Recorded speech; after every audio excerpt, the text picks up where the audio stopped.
Good afternoon from Colombo, Sri Lanka. And today I've decided to visit the capital of Sri Lanka, which isn't Colombo, but the almost unpronounceable, I'm going to read it from this piece of paper, Sri Jayawardenepura Kotte.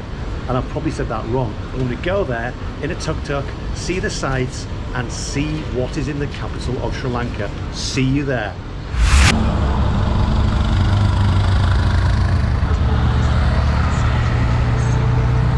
So it's about 6.5 miles away, and this journey should take 30 minutes. Let's see if it does. You worked for the Shangri-La Hotel before COVID, and then COVID happened. Yeah. And you had to become a tuk-tuk driver. Yeah. Totally mental traffic. Look at this.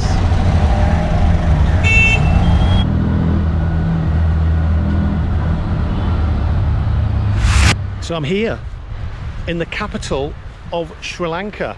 I'm not even going to try to say it again. And this whole area here is Parliament Green. I'm going to have a look at that monument later. But in front of me is the Parliament building, built on an island. And this lake is a man-made lake that was formerly like dredged from marshland. And there's crocodiles in it. So I'm going to be careful by the water's edge. It says, entering the Parliament access road is strictly prohibited. I don't know whether this is the Parliament access road. I'm just going to go over there and have a look at the Parliament. So behind me there is the Parliament building, and it's based on the British parliamentary system whereby MPs are voted in every 5 years. But I'm staying well back from the water because I read about 3 months ago someone was walking around this lake and they saw a crocodile dragging a corpse along, and the corpse still had its mask on. Can you believe that? So yeah, the monument there, and there's like a guard behind me who keeps on whistling as I step over the grass, so I'm just filming it from here. I don't know why I'm not allowed over there. I don't even know what that monument is, but it looks great. So the Sri Lankan capital surrounds that lake, but historically it was part of the Sinhalese kingdom of Kotte. And back then there was a palace covered in quartz which shimmered at night. There was a Buddhist temple which contained a relic of Buddha's tooth. And there was also a treasure house and a military parade ground. But then the Portuguese came, they took over, the locals offered no real resistance, and they smashed and demolished the whole lot down, and they used the building materials to build their new capital over in Colombo. And Colombo stayed the capital for many years until like the 1960s, when they realised it was overrun and crowded. So they thought, let's move our capital to this area. So they drained the marsh, built that lake, and here we are today. So I've just moved down the road a little bit to a place called Damur Uyana. Let's have a right look around. Let's see what the information sign says. Okay, right, got it. Tiny like heron or something. Pelican over there, risking its life in the crocodile infested waters of this area.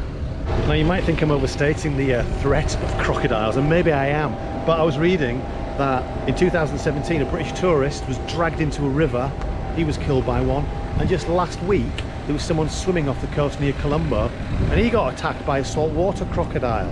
So I think I've got every right to be careful. Are there crocodiles in here? Crocodiles? Yes? You've seen a crocodile? Okay. I don't think he knew what I meant. He seemed very blasé about the crocodiles. I want to show him this picture, see if that springs any memories. Any these?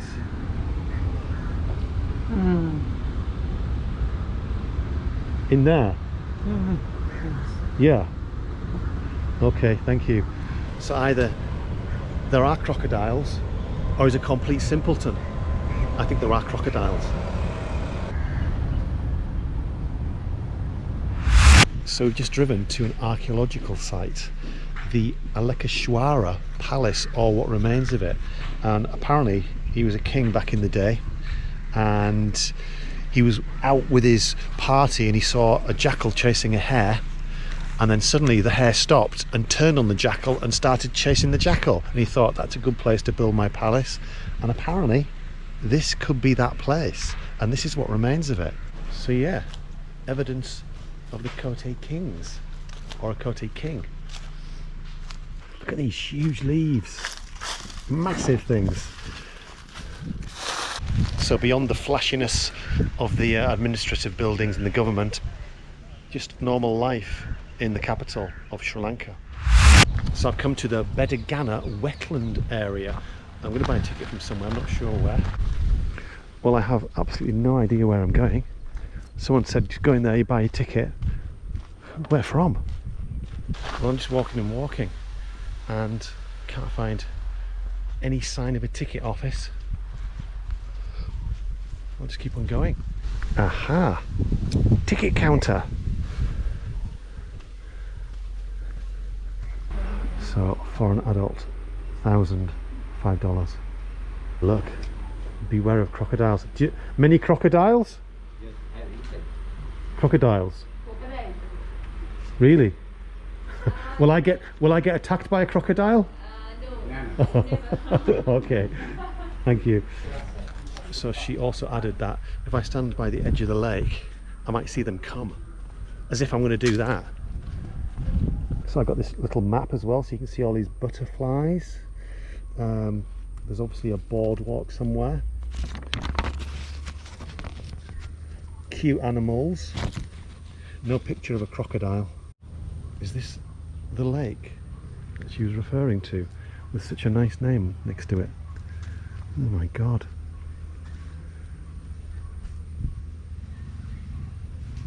I'm not standing here.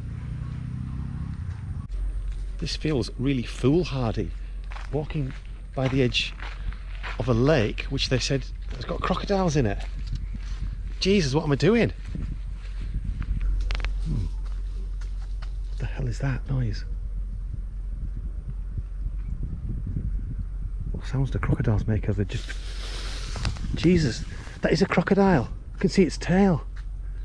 Jesus. Oh my god, it's crawling through the undergrowth. And I'm just like standing on this boardwalk. Flipping heck.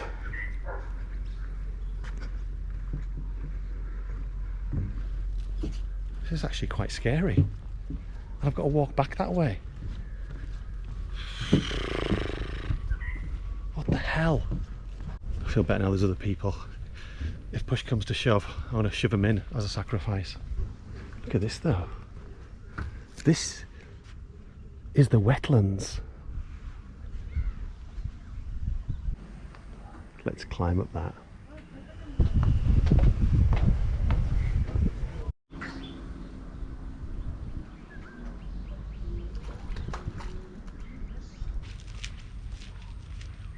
There we go. Finished. Was that worth a fiver? I think so. It was more terrifying than a roller coaster.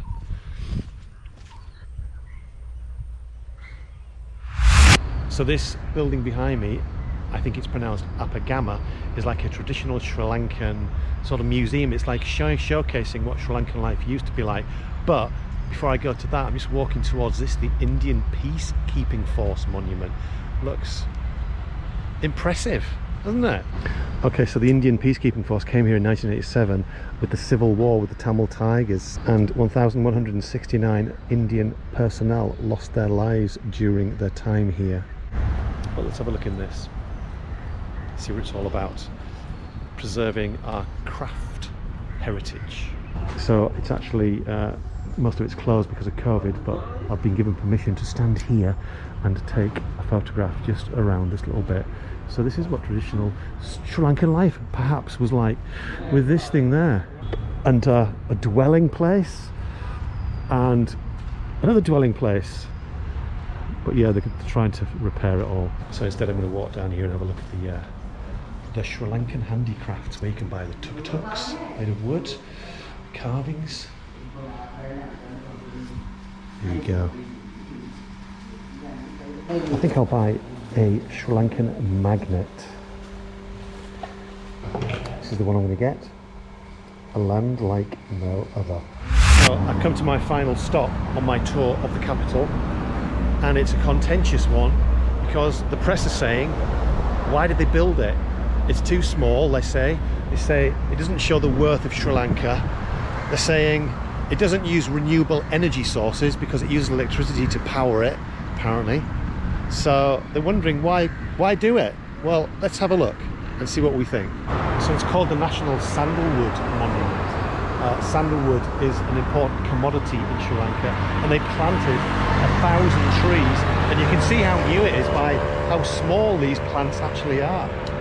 I'm not sure what the purpose of these concrete walls are.